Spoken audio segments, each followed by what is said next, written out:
এক বাহিনীর প্রধানের দুই ভাই, এরা তো শীর্ষ সন্ত্রাসী জানোই, জোসেফ আর হারিস। জেলখানা সব কিছু ওরা জানে। জেলখানায় আমাকে যা টর্চার করছিলে তা ভাষা প্রকাশ করার মতো। এই 54 বছর 55 বছর যে পলিটিক্স আপনি দেখেন নাই, ওটা আমি দেখাচ্ছি। আর প্রধান যা বলে তা কইরা ছেড়ে কিন্তু আই এম ব্যাক। আমাকে যে মামলাগুলো দিয়েছে, প্লেন থেকে নামাই যে নিয়ে আসছে, আপনি যে কথাটা বলেছেন আর কি, প্লেন থেকে আপনি একটা লোক যখন প্লেনের ভিতরে ঢুকে যায়, গেটটা বন্ধ হয়ে যায়, গেটটা বন্ধ, প্লেনটা যখন গেট থেকে বেরিয়ে রানওয়েতে চলে যায়, সেটা আপনাকে সম্পূর্ণভাবে আপনার বলি আইকাও, ইন্টারন্যাশনাল সিভিল এভিয়েশন অথরিটির আইন অনুযায়ী সম্পূর্ণভাবে অবৈধ। আপনি যদি ইমিগ্রেশন ক্রস করেন, ক্রস করার আগে আপনার নামে যদি কোনো কমপ্লেন থাকে, কোনো মামলা থাকে, তাহলে আপনি ইমিগ্রেশন ক্রস করতে পারবেন না। আপনি কাউকে অবৈধভাবে প্লেন থেকে নামিয়ে নেওয়ার রেকর্ড আপনার নাই। হয়তোবা সে দেশ বিরোধী যদি কিছু থাকে, লুকায় পালাই যেতেছে। আমার ক্ষেত্রে যেটা করেছে, সর্বোচ্চ ক্ষমতা অপব্যবহার করার। তৎকালীন এক বাহিনীর প্রধান, তার ভাইরা তো নাম করা শীর্ষ সন্ত্রাসী, জোসেফ আর হারিস। আপনি তো all the prime minister man দেখছেন, অল দ্য প্রাইম মিনিস্টার ম্যানে একদম 54 মিনিট না 5 মিনিটসের পরে আপনি দেখবেন যে হারিস বলতেছে যে আমি তো ওরে ফোন করছিলাম, ও তো আমার এলাকার, ওরে তো আমি মায়ের এলাকা করছিলাম, বাট ওরে মানবো না কি লেগে, ওরে মানলে ও তো বুঝবো না, এই জন্য ওরে প্লেন দিকে নামায়া ওরে আমি অ্যারেস্ট করছি। All the prime minister man আপনি দেখবেন, ওই যে অনুসন্ধান একটা রিপোর্ট করেছেন all the prime minister man, Al Jazeera, ওখানে আপনি দেখবেন স্পষ্ট হারিসের সে বক্তব্যগুলো আছে।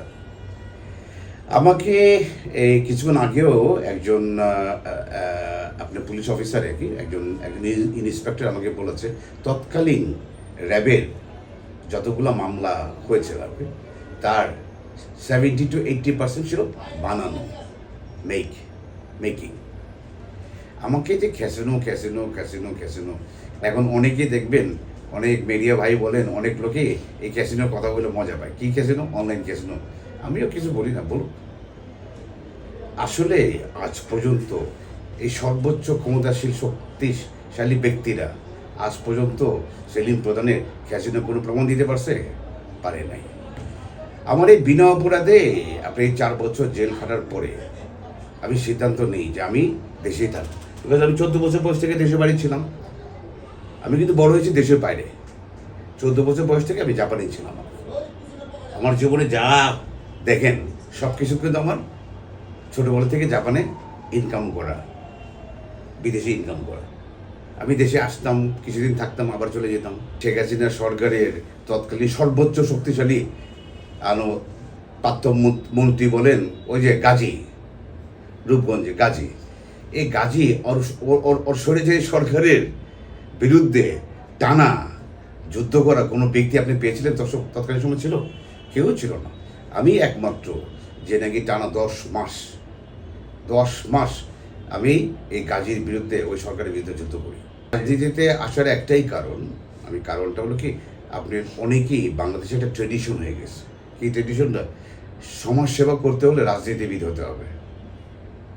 এটা আপনারা সবাই তাই মনে করেন। কেউ যদি সমাজসেবা রাজনীতি ছাড়া করতে যায়, তখন বলে যায় ওর ধান্দাটা কি। মানে মানুষকে পজিটিভ চিন্তা কেউ কিন্তু করে না, সবসময় নেগেটিভ চিন্তা করে। এটা হলো আমাদের সমাজে সব জায়গায় ছড়াই গেছে।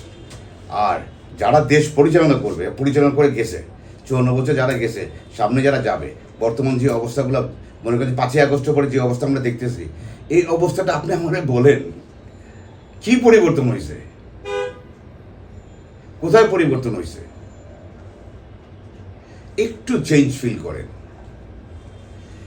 আজকে যদি আমরা এই দেশের নাগরিক হিসেবে খুব কষ্ট করে বলে, আমরা যদি আজকে প্রফেসর ডক্টর ইউনূস ওনাকে না পেতাম, তাহলে এই দেশটা যার হাতেই থাকতো, তাহলে কি হতো আপনি ভাইবে দেখেন।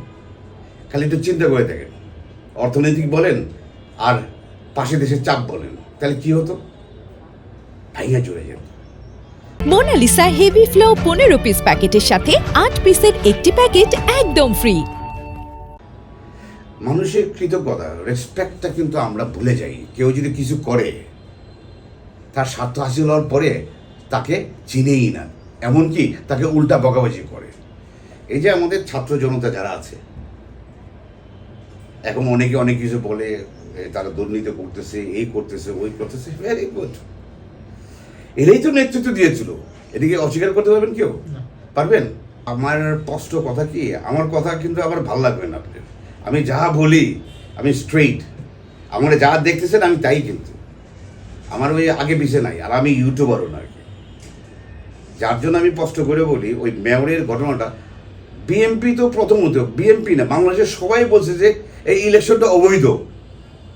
তো অবৈধ ইলেকশনে আমি সিলেকশন হবই না কেন? How is possible? সরকার এই করে না, ওই করে না, গায়ের জোর আর দেখায় না। 16 বছর 17 বছর গায়ের জোর দেখছি আর কি, আর দেখায় না কেউ। গায়ের জোর করেন না, ভালোবাসা দিয়ে কিছু করার চেষ্টা করেন। আপনি যে কোনো এলাকায় যান, আপনি যে কোনো উপজেলায় যান না বাংলাদেশে, গায়ের জোর। আপনি কিছু বলবেন, ধুম করে আপনাকে বলবে, উল্টাপাল্টা কথাবার্তা বলবে, আর নাহলে গ্যাংস্টার পাঠাই দেবে, নাহলে আপনার বাড়ি করে ঢিল মারবে, নাহলে একটা বোম মেরে দেবে, থ্রেট মারবে, আপনি পরিবারের লোকজন থ্রেট মারবে। এসব কি দেশে? রূপগঞ্জে কি আপনি দাঁড়াচ্ছেন নেক্সট এমপিতে আমরা দেখতে পাচ্ছি আপনাকে? আমি যেটা বলেছি, আমি এখনো বলি যে আমি বলছি না যে রাজনীতি শিখাই দেব, ওয়েট অ্যান্ড সি। জুলাই আসতেছে রে, এই কটা দিন পরে জুলাই আসতেছে। 1 জুলাই যে পরিবর্তন দেখাইছে, আরেক জুলাই কিন্তু আরেক পরিবর্তন দেখাবে। নিরহ মানুষের পাশে আমার থাকতে হবে, মানুষকে তার কথা বলার অধিকার থাকতে হবে। আমাদের তারেক সাহেব সবসময় বলে যে মানুষের বলার অধিকার থাকতে হবে, ফ্রিডম অফ স্পিচ। সেটা কি আছে? তা আমি এই কথা বলতেছি, দেখবেন যে অনেকে গায়ে লাগছে, গায়ে লাগার পরে তার আশেপাশের লোকজন গিয়া, ভাই আপনি তো মুখ কথা বলছে, ভাই ভাই সহ্য হতেছে না, ভাই ভাই।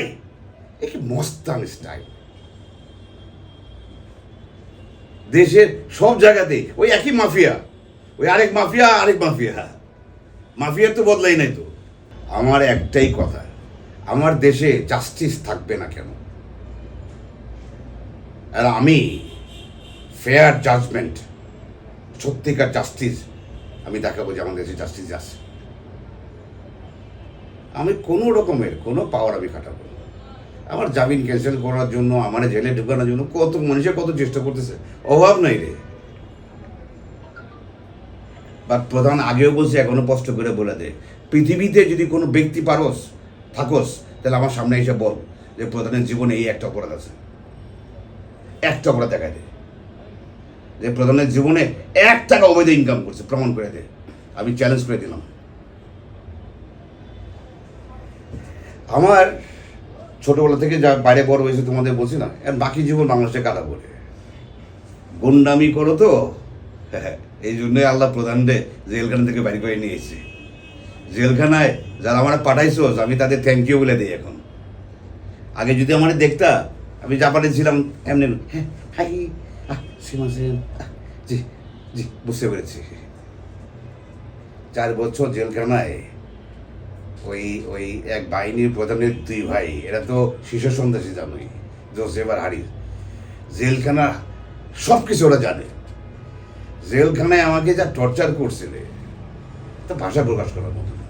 আমি আমাদের র্যাবের আর বাহিনীর প্রধান যারাই আছেন, আর বাহিনীতে যারাই চাকরি করতেছেন, আমি তাদের খুব কষ্ট করে বলে দিই, বাহিনীতে চাকরি করেন কিন্তু আপনি ভুলে যান না, আপনি জনগণের সেবক। জনগণকে ক্ষমতা দেখায়েন না। আপনাকে বলা হয়েছে যে দুষ্ট চক্র লোকজন যারা খারাপ, যারা ক্রিমিনাল, তাদের আপনারা শাস্তি করেন। কেন জানেন? ভালো মানুষের ভালোবাসা দেওয়ার জন্য, ভালো মানুষের বডিগার্ড কিন্তু আপনারা। এই দেশের নাগরিক যারা আমরা, আমাদের ভালো মানুষের বডিগার্ড কিন্তু আপনারা।